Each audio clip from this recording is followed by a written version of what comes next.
عزیز طلباء السلام علیکم۔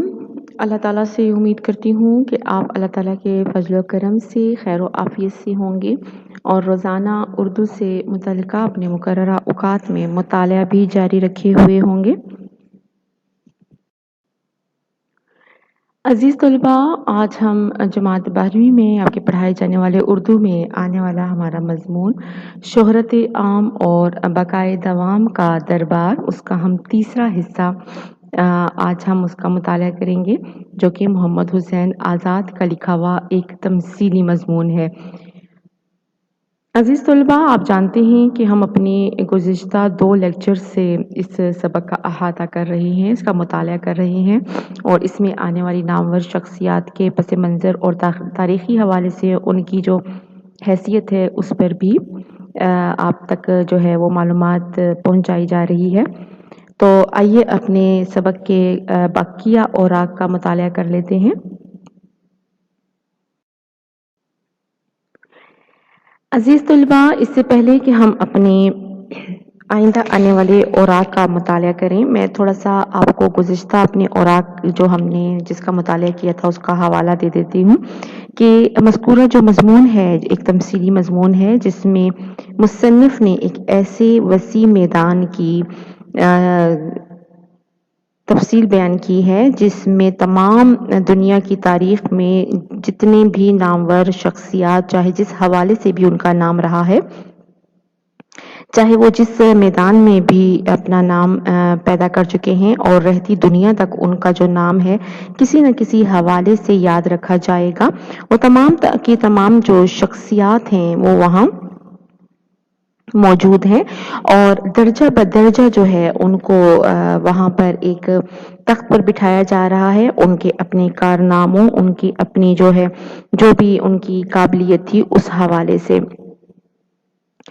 جس میں ہم نے ذکر کیا ہندوستان کے کچھ حکمرانوں کا، پھر ہم نے ایران اور یونان کے مورخین، مصنفین اور کچھ اور عظیم شخصیات جیسے سکندر اعظم اور یونان کے مشہور جو ہیں وہ وہاں کے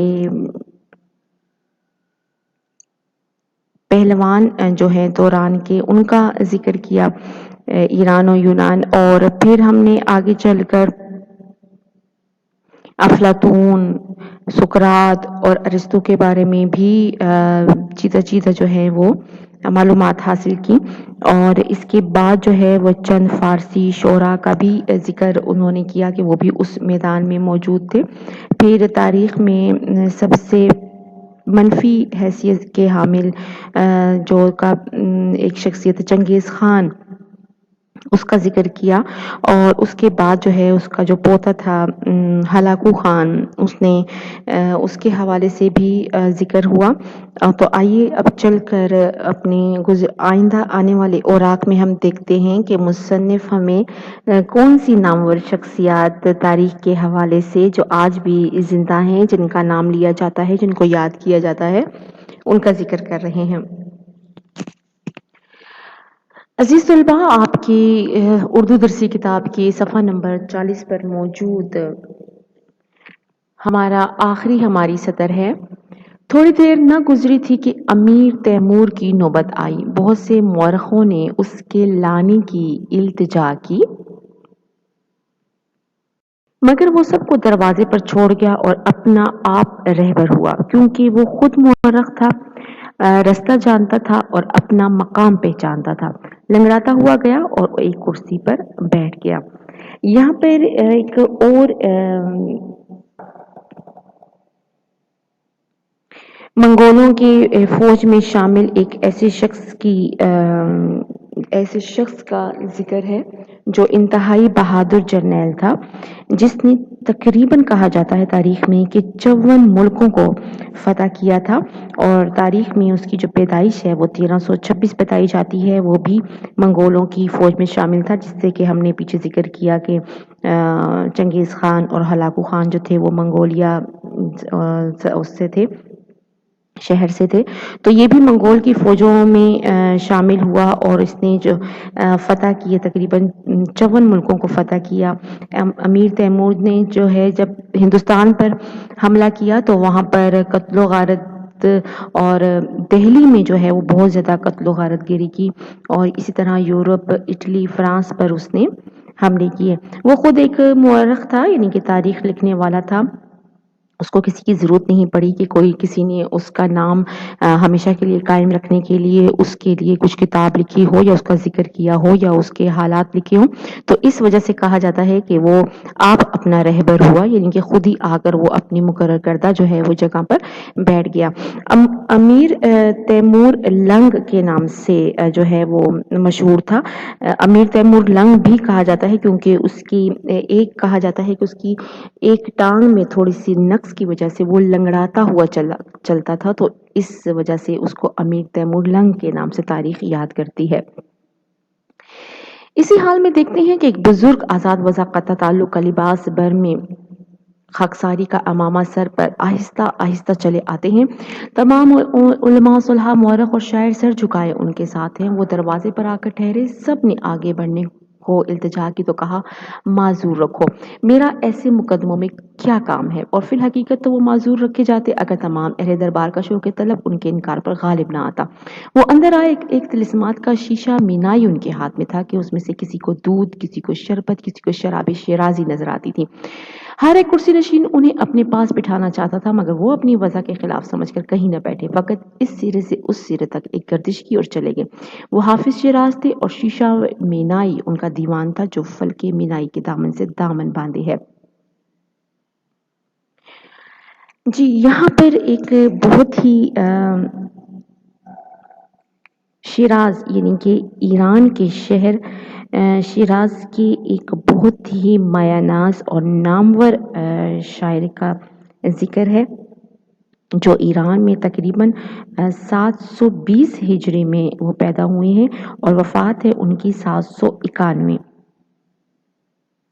یہاں پر ان کے جو ہاتھ میں کہا گیا کہ ان کے شیشہ مینائی تھا، تو یہ شیشہ مینائی جو ہے ان کے ایک دیوان انہوں نے جو لکھا تھا اس کا نام ہے، ٹھیک ہے، شیشہ مینائی جو ہے ان کی جو مجموعہ ہے شاعری کا اس کا نام ہے۔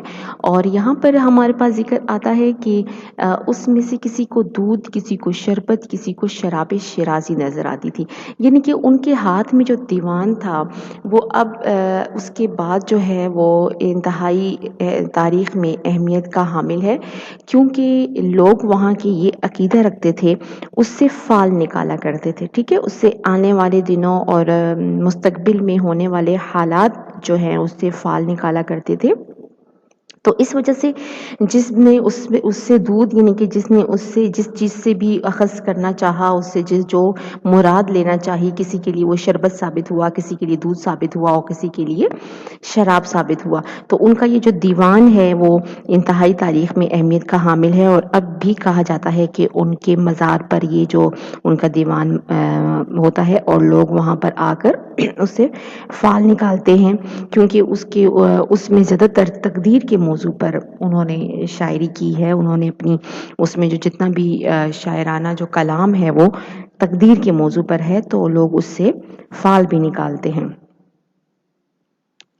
آگے چل کے مصنف کہتے ہیں کہ لوگ اور کرسی نشین کے مشتاق تھے، دور سے دیکھا بے شمار لڑکوں کا غول غول مچاتا چلا آتا ہے، بیچ میں ان کے ایک پیرے مرد نورانی صورت جس کی سفید داڑھی میں شگفتہ مزاجی نے کنگھی کی تھی اور خندہ جبینی نے ایک ترا سر پر آویزاں کیا تھا، یعنی کہ وہ اس قدر خوش اخلاق اور ہنس مکھ انسان تھے۔ اور وہ آئے اور اس کے ایک ہاتھ میں گلدستہ، دوسرے میں ایک میوہ دار ٹہنی پھلوں پھولوں سے بھری بھری تھی۔ اگرچہ مختلف فرقوں کے لوگ تھے جو باہر استقبال کو کھڑے تھے، مگر انہیں دیکھ کر سب نے قدم آگے بڑھائے، کیونکہ ایسا کون تھا جو شیخ سعدی اور ان کی گلستان اور بوستان کو نہ جانتا تھا۔ اور اتنا کہہ کر اپنے لڑکوں کے لشکر میں چلے گئے، دنیا دیکھنے کے لیے ہے، برتنے کے لیے نہیں ہے۔ اب جو دونوں ہیں اس قدر معزز اور اس قدر تاریخ کے حوالے سے قابل احترام شخصیات ہیں کہ وہ اس دربار میں کوئی بھی اپنا نام یا کوئی بھی ریاکاری یا دکھاوے کے لحاظ سے ناموری کے لیے نہیں آئے ہیں. ان کو دنیا سے کوئی لگاؤ نہیں ہے. انہوں نے دنیا میں اپنے نام پیدا کرنے کے لیے ایسا کچھ ہوس ہم دیکھتے ہیں کہ دونوں جب شخصیات آئی ہیں تو ان کو کسی چیز کی دنیاوی چیزوں کی ہوس نہیں ہے مصنف کے کہنے کے حوالے سے. تو یہ کہتے ہیں کہ شیخ سعدی جو ہیں وہ تشریف لائے ہیں اور شیخ سعدی انتہائی مسکراتے چہرے کے ساتھ اور خوش اخلاقی کے ساتھ آئے ہیں. شیخ سعدی کی دو مشہور تصانیف ہیں گلستان اور بوستان. ایک یہاں پر انہوں نے کہا پہلے کہ گلدستہ ہاتھ میں، ٹھیک ہے، ہاتھ میں گلدستہ، دوسرے میں ایک میوہ دار ٹہنی پھلوں اور پھولوں کی. گلدستہ یعنی کہ گلستان جو ان کی تصنیف ہے، اور جو میوہ دار ٹہنی ہے اس سے بوستان مراد ہے ان کی، جو کہ ایک کتاب جو ہے وہ نظم پر ہے اور ایک کتاب جو ہے نثر کی صورت میں انہوں نے لکھی ہے. بعد اس کے دیر تک انتظار کرنا پڑا، چنانچہ ایک اولو العزم شخص آیا. اولو العزم یعنی کہ انتہائی ہمت والا، جس کے چہرے سے خود سری کا رنگ چمکتا تھا اور سینہ زوری کا جوش بازوؤں میں بل مارتا تھا. اس کے آنے پر تکرار ہوئی اور مقدمہ یہ تھا کہ اگر علماء کی نہیں تو مورخوں کی کوئی خاص سند ضرور چاہیے ہے، بلکہ چغتائی خاندان کے مورخ صاف اس کی مخالفت پر آمادہ ہوئے. چغتائی خاندان یہ جو مغلیہ حکمران تھے، مغلیہ جو خاندان تھا، اس نے اس کی مخالفت کی. اس نے باوجود اس کی ایک کرسی جس پر تیموری تمغہ بھی تھا، ٹھیک ہے، یعنی کہ تیمور جس پر حکمران تھا، گھسیٹ لی اور گیا. ہمایوں اسے دیکھ کر شرمایا اور سر جھکا لیا. اس نے داڑھی پر ہاتھ پھیر کر کہا کہ مجھے اتنا فخر کافی ہے کہ میرے دشمن کی اولاد میرے رستے پر قدم بقدم چلیں گے اور فخر کریں گے. اب یہ کون شخصیت تھی جو آئی اور تیمور کے جو ہے وہ اس کے انہوں نے جگہ پر اس نے وہ براجمان ہوئی. یہ دراصل شیر شاہ سوری تھے، ان کے بارے میں کہا جا رہا ہے. شیر شاہ سوری جس کا اصل نام فرید خان تھا، جس کی پیدائش 1486 ہے، اور اس نے اس وقت کے سلطان کی جان بچائی تھی، اس لیے ان کے نام کے ساتھ شیر شاہ سوری کہا جاتا ہے. دراصل شیر شاہ سوری جو ہے وہ ہمایوں کے جو والد ہیں، ہمایوں کے جو والد ہیں ظہیر الدین بابر، اس کے خلاف جنگ کی تھی. ٹھیک ہے، ظہیر الدین بابر جو ہندوستان کے پہلے مغلیہ سلطنت کے جو ہے پہلے حکمران تھے، جس نے مغلیہ سلطنت کی بنیاد ڈالی ہندوستان میں. تو شیر شاہ سوری نے اس سے جو ہے وہ جنگ کی، اس کا جو ہے تختہ الٹا، اور پھر شیر شاہ سوری کا جو دور حکومت ہے وہ 5 سال تک محیط ہے، اور اس نے جو ہے اسلامی حکومت وہاں پر قائم کی. بہت سارے فلاحی کام شیر شاہ سوری نے اپنے وقت میں اپنے عہد میں کیے ہیں، جس میں آپ دیکھتے ہیں کہ اب بھی جو پاکستان کی بعض جو سڑکیں ہیں وہ اسی کی بنوائی ہوئی ہیں، جو افغان سے لاہور پھر آگرہ اور بس تعمیر کی ہیں. جتنی بھی سڑکوں کے زمینی راستے جب اس نے ملائے ہیں تو یہ شیر شاہ سوری کا کمال ہے، اور اس کے زمانے میں انتہائی جو ہے فلاحی کام ہوتا رہا ہے. اور پھر اسی کے نقش قدم پر چلتے ہوئے یعنی کہ ظہیر الدین بابر کا جو بیٹا تھا ہمایوں، اس نے بھی اس کی پیروی کی، اور اس نے فلاحی اور رفاہی کاموں میں کافی بڑھ چڑھ کر حصہ لیا. تو اس وجہ سے وہ یہاں کہتے ہیں شیر شاہ سوری کہ میرے دشمن کی اولاد میرے راستے پر قدم بقدم چلیں گے اور فخر کریں گے. یعنی کہ ظہیر الدین بابر کے ساتھ اس نے مخالفت کی تھی، جنگ کی تھی، لیکن اس کا بیٹا جو تھا ہمایوں جو تھا وہ اس کے نقش قدم پر تھا. تھوڑی دیر کے بعد ایک خورشید کلہ آیا جس کو انبوئے کثیر، خورشید کلہ یعنی کہ جس نے روشن ایک سر پر جو ہے وہ پہنا ہوا تھا، پگڑی پہنی ہوئی تھی، جس کو انبوئے کثیر ایرانی، تورانی اور ہندوستانیوں کے فرقہ ہے مختلفہ کا بیچ میں لیے آتا تھا. وہ جس وقت آیا تو تمام اہل دربار کی نگاہیں اس کی طرف اٹھی اور رضامندی عام کی ہوا چلی. تعجب یہ ہے کہ اکثر مسلمان اس کو مسلمان سمجھتے تھے، ہندو اسے ہندو جانتے تھے، آتش پرستوں کو آتش پرست دکھائی دے رہا تھا، نصارہ اس کو نصاری سمجھتے تھے، مگر اس کے تاج پر تمام سنسکرت کے حروف لکھے تھے. یہ کس کی بات کی جا رہی ہے؟ یہاں پر جو بات ہے وہ ہے بادشاہ اکبر کی، جس نے اپنے دور حکومت میں صرف اپنی حکومت کو اور اختلافات کو مٹانے کے لیے ایک نیا دین متعارف کرایا تھا، جس میں اس نے تمام ادیان کے چند خاص عقائد اور چند خاص چیزوں کو لیتے ہوئے ایک نیا دین ایجاد کیا، تاکہ تمام مذاہب کے لوگ جو ہیں وہ آپس میں ایک ہو کر رہیں، اور اس نے اس دین کو دین الہی کے نام سے منسوب کیا۔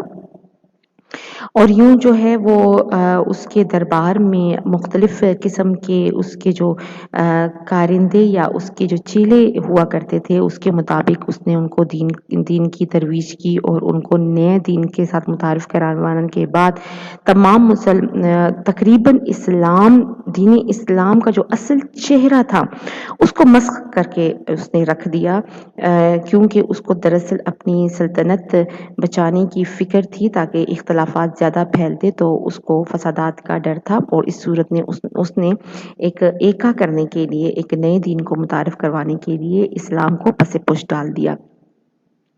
ہندوؤں پر بہت مہربان تھا، کیونکہ اس نے کئی شادیاں جو ہیں وہ ہندو گھرانے میں کی ہوئی تھیں۔ اسی طرح دیگر جو ہے ادیان سے بھی وہ جو ہے گاہے بگاہے جو ہے وہ ان کی جو ہے رسومات یا ان کے عقائد کی بھی پیروی کرتا رہا، تو اس طرح وہ جو ہے دین اسلام جو ہے اس نے اصل جو صورت تھی دین اسلام کی اس کو پس پش ڈال دیا تھا۔ اس کے بعد ایک اور بادشاہ آیا جو اپنی وجہ سے ہندو راجا معلوم ہوتا تھا، وہ خود مخمور نشے میں چور تھا، ایک عورت صاحب جمال اس کا ہاتھ پکڑے آتی تھی اور جدھر چاہتی تھی پھر آتی تھی، وہ جو کچھ دیکھتا تھا اس کے نور جمال سے دیکھتا تھا، اور جو کچھ کہتا تھا اسی کی زبان سے کہتا تھا۔ اس پر بھی ہاتھ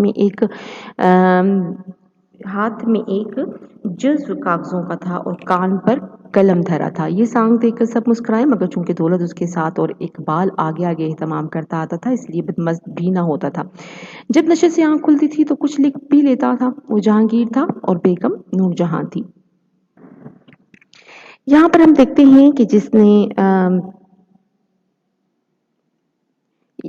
انتہائی جو ہے وہ خوبصورت اور جہانگیر، جو کہ جس کا جو اصل نام ہے، مشہور مغل تاجدار تھا جس کا اصل نام شہزادہ سلیم تھا، اور اسی طرح جو ہے وہ انتہائی خوبصورتی، یعنی کہ اس کی جو بیگم تھی نور جہاں، اسی کے کہنے کے مطابق اس کے حسن جمال میں اس قدر وہ کھویا ہوا تھا۔ اس کے علاوہ جو ہے وہ ایک اچھا لکھاری بھی تھا۔ اسی طرح آگے چل کر دیکھتے ہیں تو شاہجہاں بڑے جاہو جلال سے آیا، بہت سے مورخ اس کے ساتھ کتابیں بغل میں لیے تھے اور شاعر اس کے آگے آگے قصیدے پڑھتے آتے تھے۔ میر عمارت ان عمارتوں کے فوٹوگراف ہاتھ میں لیے ہوئے تھے، جو اس کے نام کی کتابیں دکھاتی اور سینکڑوں برس کی راہ تک اس کا نام روشن دکھاتی تھیں۔ اس کے آنے پر رضامندی عام کا غلغلہ بلند ہوا چاہتا تھا، مگر ایک جوان آنکھوں سے اندھا چند بچوں کو ساتھ لیے آیا کہ اپنی آنکھوں کا اور بچوں کے خون کا دعویٰ کرتا تھا۔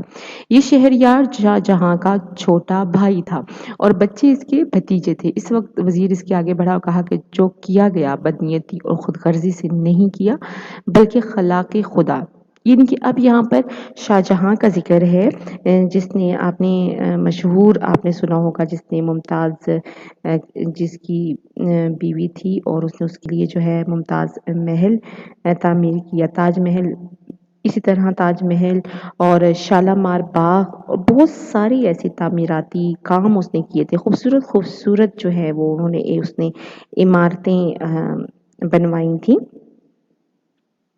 تاج محل اور لاہور کا جو شاہی قلعہ ہے وہ بھی شاہجہاں کے ہی دور میں اس کی تعمیر ہوئی۔ اسی طرح لاہور کا جو شالامار باغ ہے وہ بھی اسی کے دور کی تخلیق ہے، تعمیر ہے۔ بلکہ خلق خدا کے امن اور ملک کا انتظام قائم رکھنے کو کیا۔ بہرحال اسے دربار میں جگہ ملی اور سلاطین چغتائیہ کے سلسلے میں معزز درجے پر ممتاز ہوا، یعنی کہ جو سلسلہ جو سلطانوں یعنی کہ مغلیہ خاندان کا، ٹھیک ہے، مغلیہ کا جو خاندان چلا آ رہا تھا اس درجے میں اس کو جگہ دے دی گئی۔ تھوڑی دیر کے بعد دور سے گانے بجانے کی آواز آئی اور بعد اس کے ایک بادشاہ آیا۔ اس کی وضع ہندوستانی تھی، مصنفوں مورخوں میں سے کوئی اس کے ساتھ نہ تھا۔ البتہ چند اشخاص تھے کہ کوئی ان میں گویا، کوئی بھان، کوئی مسخرہ نظر آتا تھا۔ یہ سب گھبرائے ہوئے آتے تھے کیونکہ ایک ولایتی دلاور ان کے پیچھے پیچھے شمشیر برہنہ علم کیے تھا۔ اس کی اصفہانی تلوار سے لہو کی بوندیں ٹپکتی تھیں۔ مخمل رومی کی کلا تھی جس پر ہندوستان کا تاج شاہی نصب تھا اور اسب بخارائی زیر ران تھا۔ وہ ہندوستانی وضع بادشاہ محمد شاہ تھا۔ اسے دیکھتے ہی سب نے کہا کہ نکالو نکالو، ان کا یہاں کچھ کام نہیں۔ چنانچہ وہ فوراً دوسرے دروازے سے نکالے گئے۔ ولایتی مذکور نادر شاہ تھا جس نے سرحد روم سے بخارا تک فتح کر کے تاج ہندوستان سر پر رکھا تھا۔ اسے چنگیز خان کے پاس جگہ مل گئی۔ اب یہاں پر تاریخ کے حوالے سے بہت اہم شخصیت کا ذکر ہے۔ یہاں پر ایک ذکر آیا ہے، میں آپ کو یہاں پر الفاظ کے معنی بتا دیتی ہوں کہ یہاں پہ اسب بخارائی سے مراد ہے ایک گھوڑا۔ اسب کے معنی گھوڑے سے ہیں اور زیر ران یعنی کہ ران کے نیچے تھا۔ یہاں پر ہندوستانی وضع بادشاہ محمد شاہ تھے، یعنی کہ یہ جو تھا یہ ایک ایسا تاریخ کا ایک بدنام ترین بادشاہ گزرا ہے جس کو رنگیلا کے نام سے بھی یاد کیا جاتا ہے، یعنی کہ اوریانی فحاشی کے اگر اس میں دیکھا جائے پس منظر میں تو اس نے اوریانی اس کے دور حکومت میں پھیلی۔ اس کے دربار میں انتہائی فحاشی اوریانی عام تھی اور انتہائی جو حکومتی نظم و نسق تھا وہ اس کے ہاتھ سے نکلا ہوا تھا۔ غیر مستقل مزاجی، رنگین مزاجی کی وجہ سے اس نے روز لوگوں کو قید کرنا، آزاد کرنا، عجیب و غریب حرکات کا حامل 1719 میں اس کی جو ہے وہ دور حکومت ہے۔ اور پھر کیا ہوا کہ پھر اس کے بعد یہاں پر ذکر ہے ولایتی مذکور نادر شاہ کا۔ نادر شاہ کو جب اس کی حکومت کی ان تمام نقائص کا، خامیوں کا پتہ چلا تو نادر شاہ نے 1739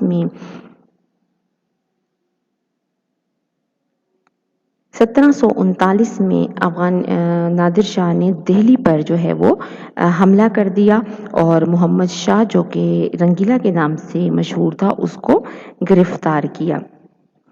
اب اس کے بارے میں کہا جاتا ہے کہ نادر شاہ جس نے سرحد روم سے بخارا تک فتح کر کے تاج ہندوستان سر پر رکھا تھا، اسے چنگیز خان کے پاس جگہ ملی، کیونکہ یہ تاریخ میں ایک اسی طرح چنگیز خان ہی کی طرح جو ہے بہت ہی جنگجو اور ایسا حکمران تھا جس نے بہت علاقوں پر تباہی مچائی، حملے کیے۔ اس وجہ سے اس کو چنگیز خان کے برابر میں جو ہے وہ جگہ مل گئی۔ اس کے پاس ذکر کرتے ہیں کہ تھوڑی دیر ہوئی تھی جو ایک غول ہندوستان کا پیدا ہوا، ان لوگوں میں بھی کوئی مرقع بغل میں دبائے تھا، کوئی گلدستہ ہاتھ میں لیے تھا، انہیں دیکھ کر آپ ہی آپ خوش ہوتے تھے اور وجد کر کے اپنے اشعار پڑھتے تھے۔ یہ ہندوستانی شاعر تھے، چنانچہ چند اشخاص انتخاب ہوئے، ان میں ایک شخص دیکھا کہ جب بات کرتا تھا اس کے منہ سے رنگا رنگ کے پھول جھڑتے تھے۔ لوگ ساتھ ساتھ دامن پھیلائے تھے مگر بعض پھولوں میں کانٹے ایسے ہوتے تھے کہ لوگوں کے کپڑے پھٹے جاتے تھے، پھر بھی مشتاق زمین پر گرنے نہ دیتے تھے، کوئی نہ کوئی اٹھا ہی لیتا تھا۔ وہ مرزا رفیع سودا تھے۔ یہاں پر مرزا رفیع سودا جو ہیں وہ ایک انتہائی ہمارے شعراء میں قصیدہ نگار ہیں، نامور ہستی ہیں اور وہ پہلے قصیدہ نگار ہیں جن کی پیدائش 1707 میں ہوئی ہے۔ تو ان کے لحاظ سے کہہ رہی ہیں کہ ہندوستان کے تمام شعراء چاہے وہ جس ریاست سے جہاں سے بھی تعلق رکھتے تھے، مصنفین اور شعراء جو ہیں وہ وہاں پر حاضر ہوئے اور ان میں جو ہیں وہ مرزا رفیع سودا جو کہ قصیدہ نگاری کے حوالے سے ایک اہم مقام رکھتے ہیں، ان کا ذکر ہے۔ میر بد دماغی اور بے پرواہی سے آنکھ اٹھا کر نہ دیکھتے تھے، شعر پڑھتے اور منہ پھیر لیتے تھے۔ میر تقی میر کا ذکر ہے جو کہ ہم دیکھتے ہیں کہ شعراء میں غم کے شاعر کے لحاظ سے، شہنشاہ سخن کے لحاظ سے مشہور ہے۔ درد کی آواز دردناک دنیا کی بے بقائی سے ہی جی بیزار کیے دیتی تھی۔ یہاں پہ خواجہ میر درد کا ذکر ہے جو کہ ایک صوفی شاعر تھے جنہوں نے دنیا کی بے ثباتی اور دنیا کی جو ہے وہ ایک فانی دنیا سے بیزاری، یعنی کہ انہوں نے اپنی تصوفانہ کلام میں جو ہے وہ ایک نیا رنگ بھرا ہے، اس وجہ سے ان کو صوفی شاعر کہا جاتا ہے۔ میر حسن اپنی سحر بیانی سے پرستان کی تصویر کھینچتے تھے۔ میر حسن جو ہے ان کی ایک تصنیف ہے سحر البیان۔ میر حسن دراصل بہت بڑے جو ہیں وہ لکھنے والے ہیں۔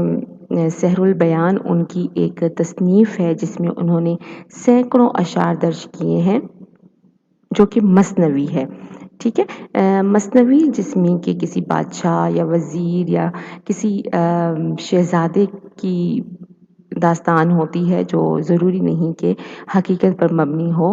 طویل انہوں نے سحر البیان کے نام سے ایک طویل مثنوی لکھی ہے جس میں سینکڑوں اشعار ہیں۔ اسی طرح مین انشاءاللہ خان قدم قدم پر نیا بہروپ دکھاتے تھے۔ دم میں عالمزی وقار متقی پرہیزگار، دم میں داڑھی جٹ بھنگ کا سونٹا کندھے پر۔ اسی طرح جو ہے وہ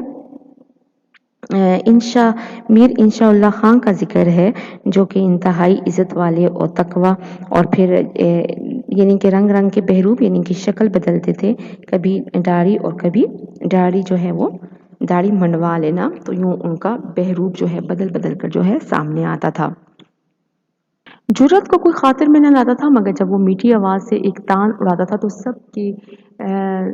تو سب کے سر ہل جاتے تھے، یعنی کہ سب جو ہے وہ وجد میں یا تعریفانہ جو ایک انداز ہوتا ہے، وہ جرت جو ہے وہ شاعر ہیں اردو کے شاعری میں۔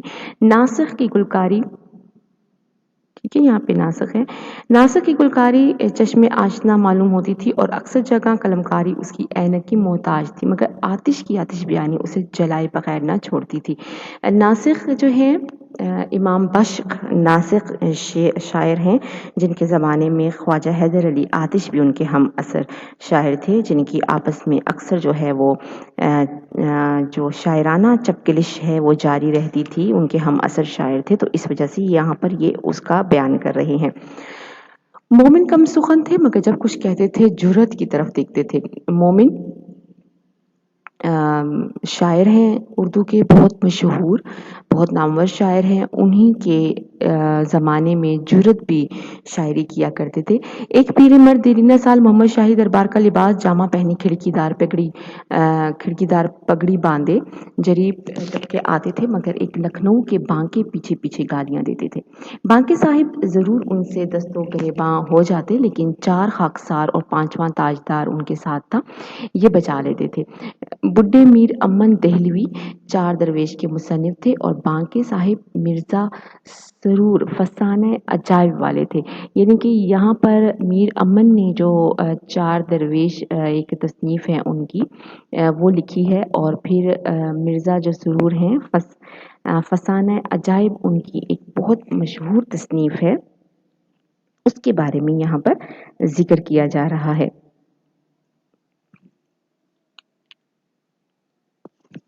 یہاں پر مرزا سرور سے مراد رجب علی بیگ سرور ہیں، اور یہاں پر جو 4 درویش میر امن کی جو کتاب ہے باغ و بہار، ٹھیک ہے، اس کو باغ و بہار جس میں انہوں نے 4 درویشوں کا قصہ کیا ہے، تو یہ سب سے پہلی جو ہے باغ و بہار وہ داستان ہے ان کی، ٹھیک ہے۔ ذوق کے آنے پر پسند عام کے اثر سے دربار مہک گیا، انہوں نے اندر آ کر شاگردانہ طور پر سب کو سلام کیا۔ سودا نے اٹھ کر ملک الشعرائی کا تاج ان کے سر پر رکھ دیا۔ غالب اگرچہ سب سے پیچھے تھے پر کسی سے نیچے نہ تھے، بڑی دھوم دھام سے آئے اور ایک نکارہ اس زور سے بجایا کہ سب کے کان گنگ کر دیے، کوئی سمجھا اور کوئی نہ سمجھا، مگر سب واہ واہ اور سبحان اللہ کرتے رہ گئے۔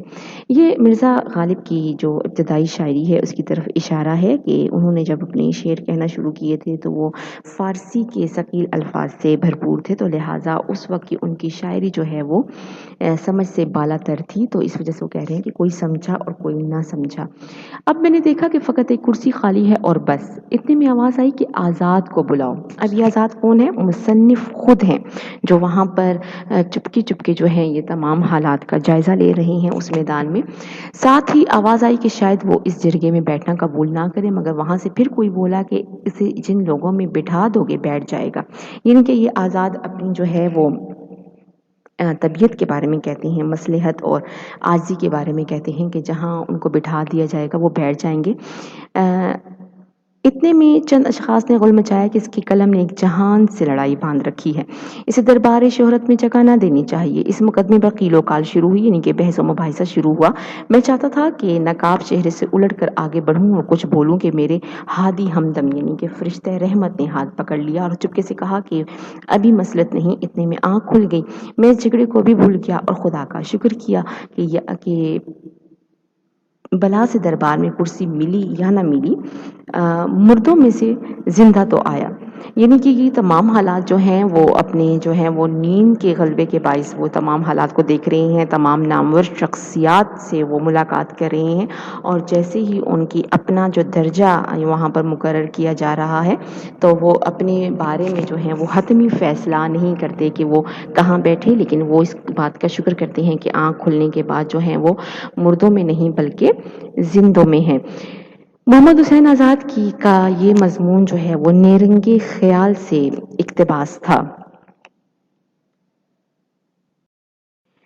عزیز طلبہ، اس دلچسپ اور پرلطف مضمون، تفصیلی مضمون کو پڑھنے کے بعد آپ نے تاریخ کے حوالے سے بہت ساری شخصیات سے ملاقات بھی کر لی ہوگی، اور اس کے ساتھ ساتھ اگر کچھ الفاظ یا جملے یا فقرے آپ کی سمجھ سے بالاتر ہیں یا جن کی معنی آپ کو سمجھنے میں مشکل درپیش ہے تو آپ اپنے پاس گھر میں بھی اردو لغت کا استعمال کریں اور اس کا مطالعہ جو ہے وہ زیادہ سے زیادہ جاری رکھیں تاکہ آپ کو یہ آسانی سے جو ہے وہ ازبر ہو سکے۔ شکریہ۔